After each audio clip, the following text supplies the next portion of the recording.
The smell of shit is an aesthetic.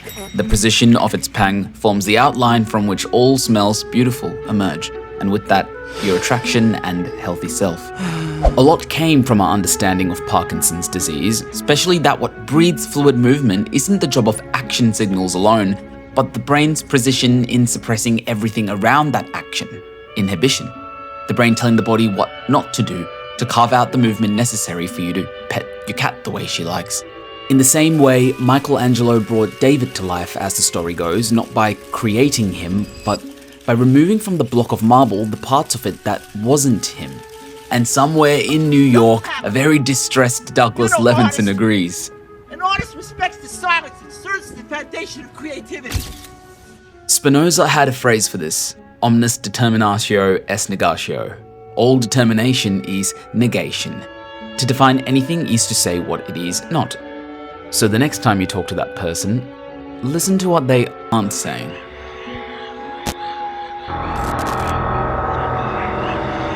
A good clinician will identify all the symptoms of a client's presentation that match a relevant disorder, right? A great clinician will know exactly what symptoms to rule out one by one until the correct diagnosis emerges.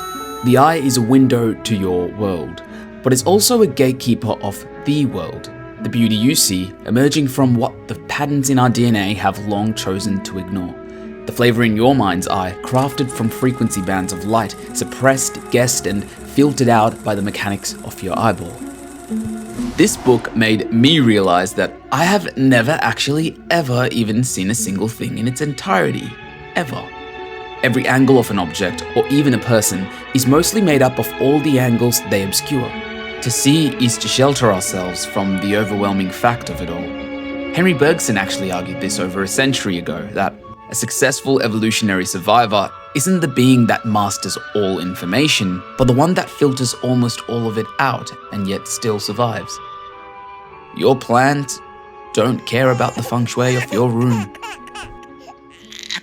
A baby learns not to cry. Intense and primal feelings, urges, and desires get channeled up through the limbic system like a block of marble, lasered into shape by the frontal cortex, and then excreted out into the world through words, movement, and creation. The difference between the sharp knife and the blunt one here is the difference in its environment. And then we get to you. Look at you. Becoming yourself, mostly by learning and choosing what not to indulge in. Your mouth breathes out air into a much larger lung called our atmosphere, which pushes air right back into you. The whole body of the earth breathes in and out its people, its seasons, its own organs incubating your head, where you find your nose, ears, and mouth, right exactly where the ground had placed them. Each of your sensory organs an open circuit, only completed once slotted right into our earth. And there's a lot of these worlds. So it appears that we might not be born as some separate being into an encounter with this reality, but we are the reality which we encounter. And if at times that's all too much to grasp and you just want to feel a little more human, you can, mostly through your encounters with everything that isn't. We move through our world by moving the world through us. We become the average of our closest friends, our people, our interests, values, hobbies, and talents. They all hold each other in arms, forming an outline for us to emerge as a self in the middle. Structuring yourself and your environment often becomes the same thing. One disgusting, indifferent, pretty, or ugly experience at a time. You discover you. So if we zoom out of any given place, person, or relationship, they become a river of all they could have been, spilt down a mountain of time where the constraints of the bank shape their identity, similar to how the constraints of your brain shape your mind. So out of all the potential places this electron could have appeared, I only ever got to witness you. In this sense, you are the creator of your own disgust.